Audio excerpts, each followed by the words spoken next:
Voy a dar un dato. Cuando el ministro Guzmán presentó el proyecto de presupuesto para este año, que luego después fue rechazado por el Congreso porque la oposición no le dio los votos suficientes al gobierno, porque consideró que era un mamarracho lo que se hacía, que estaba dibujado y demás, en el presupuesto, o en el proyecto de presupuesto que se había enviado, se fijaba una inflación para este año de 33%. Bueno, ya tenemos la mitad en los primeros 3 meses del año, 16,1 llevamos acumulado en los primeros 3 meses del año. Si proyectáramos el 6,7% a todo un año, ya daría una inflación del más del 110%. No va a ser lo que vamos a tener, se supone, pero si se mantuviera el 6,7 de acá o similar, andaría más del 100. Me miran acá algunos porque no se suma aritméticamente, no es 6 más 7 más 6, porque se va acumulando. Se va acumulando, claro. Pero bueno, los economistas más serios dicen que la inflación va a andar del 60 para arriba a lo largo del año, cuando termine. Es una inflación altísima. Imagínense que en Estados Unidos están que trinan, no saben qué hacer, porque tienen 8,7 de inflación anual. Bueno, una situación muy preocupante. Educación, 23,6, fue lo más alto, lideró el ranking de aumentos, y en lo que importa, y muchísimo, sobre todo para medir las canastas básicas, alimentos subió el 7,2%. Me voy a ir con Roberto Bataglino a consolarlo, pobre.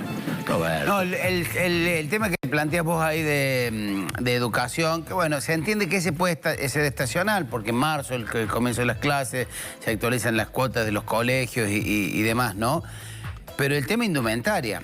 El tema indumentaria es una forma de entrarle al fracaso de la política económica del gobierno, porque se dispusieron una serie de medidas proteccionistas, es decir, cerrar la importación de tanto de insumos como de prendas importadas, supuestamente para proteger a la industria local.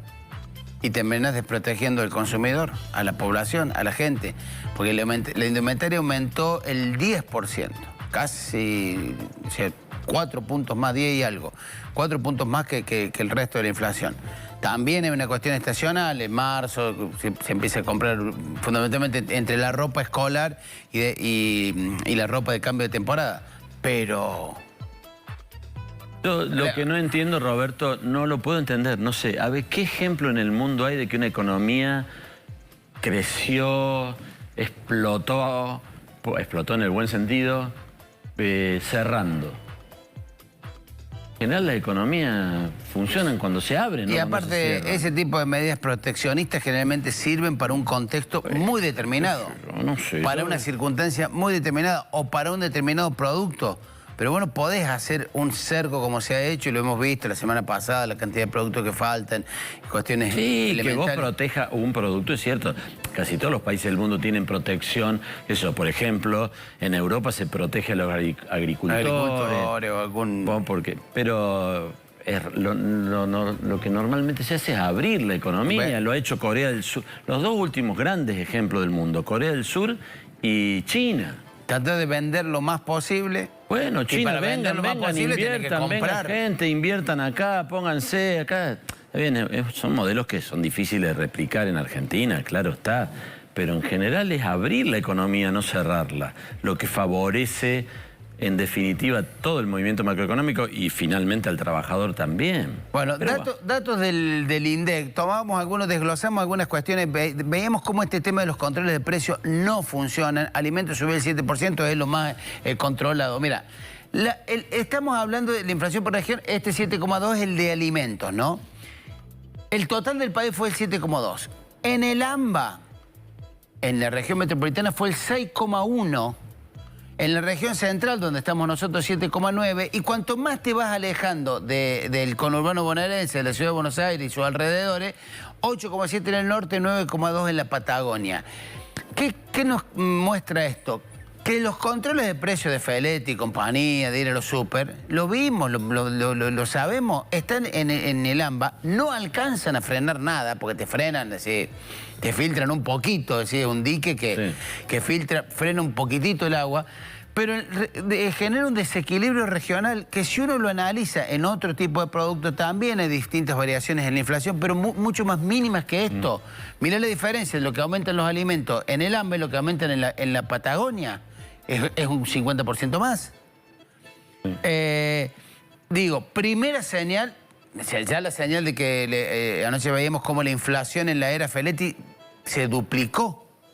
O sea, el tipo que lo llamó me decía, che, venía a controlar para ver si frenamos, ya está, ya lo dijo, no depende de mí. Sí, el general de la guerra contra la inflación fracasó. Sí, coronel. Pero bueno, coronel. Sí, coronel, listo, la avanzada.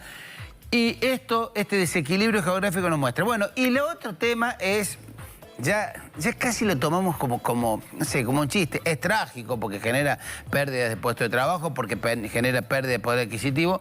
Pero ¿cómo estamos cómo hemos quedado en el ranking mundial, en la tabla mundial? Vemos en la siguiente placa cómo la situación en el mundo, mirá, nos ganó Rusia, pero por poquito. Rusia tiene ahí desde mediados de febrero unos leves inconvenientes. Está en una guerra. Pero Rusia es 7, pero... Esto es mensual. Países Bajos 3,6 mensual. Sí. España 3 puntos mensual. La guerra ha generado una inflación muy alta en Europa. Turquía, que venía mano a mano con Argentina. Pero obviamente este 7,6 mensual está muy focalizado en la guerra. Son inflaciones que en el caso de Rusia estaban en el 15% anual. España tiene una inflación de un dígito anual. Este año va a tener un poco más. No solo tienen problema de la guerra Rusia, sino tienen un problema que nadie comercializa con ellos. Entonces, era casi obvio que iba a haber un crecimiento de precios que está focalizado en este fenómeno. Nuestra guerra parece ser permanente. Ahora, donde sí tenemos el liderazgo, se lo hemos ganado... Disculpame una cosita. Venezuela 1,4 de inflación. Ahí tenemos el liderazgo en la tabla que sigue, que es la tabla de Sudamérica. 6,7, pero ahí, mirá, ahí estamos cómodos. Mirá lo que le sacamos al segundo. Sí. Aclaro una cosa, para los chilenos 1,9 es altísimo, es altísimo. Estamos en por eso, entre la salida de la pandemia y la guerra han generado unas condiciones en la economía mundial inflacionaria. Estados Unidos registró la inflación más alta de los últimos 40 años y demás. Estamos en un contexto donde estos números para la región son altos. Pero fíjate vos cómo ellos tienen una inflación alta, más allá de Venezuela, que está aplicando otro tipo de medidas. Ahora están poniendo en duda la forma que están midiendo la inflación Maduro, pero más allá de estos números formales, mirá vos el desequilibrio que hay con una proyección para abril que podría desacelerarse, pero un poco. Lo decíamos ayer, siempre esta inercia te lleva puesto y por lo tanto me parece que con unos meses más vamos a tener que convivir con alta inflación.